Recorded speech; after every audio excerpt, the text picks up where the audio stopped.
Alors, l'urgenturie de l'homme, c'est quelque chose qui est très gênant pour nos patients.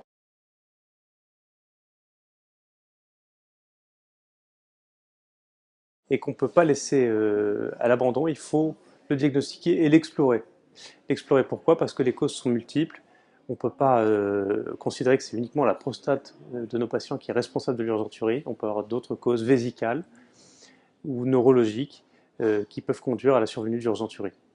Alors les examens, en première intention, il faut systématiquement interroger son patient, l'examiner, faire un toucher de la prostate, ça c'est impératif.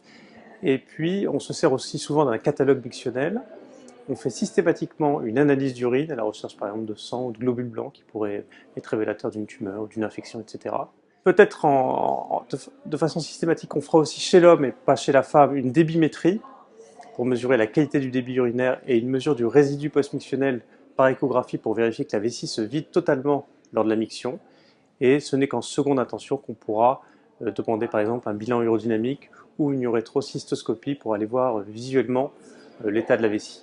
Oui, les traitements de l'urgenturie de l'homme sont différents de ceux de la femme parce qu'il y a des causes spécifiques de l'homme, comme l'hypertrophie prostatique par exemple. Donc en gros, on fait un bilan pour savoir quelle est la cause de l'urgenturie, et quand on a cette cause, on traite la cause.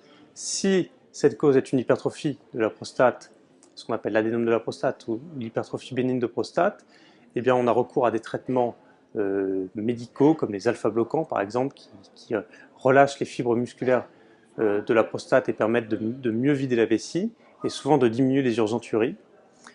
Euh, si les traitements médicaux ne sont pas suffisants, parfois on a recours à une désobstruction chirurgicale de la prostate.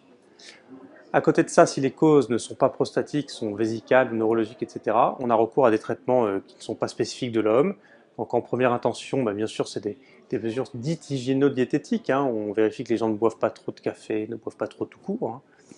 Hein. Ensuite, on a recours aux traitements médicamenteux, toute la classe des anticholinergiques qui sont efficaces pour diminuer les envies urgentes. Et puis en seconde intention, on peut utiliser la neuromodulation chez l'homme tout aussi bien que chez la femme. Et puis bientôt, la toxine botulinique à faible dose pour préserver la vidange de la vessie tout en diminuant l'envie urgente.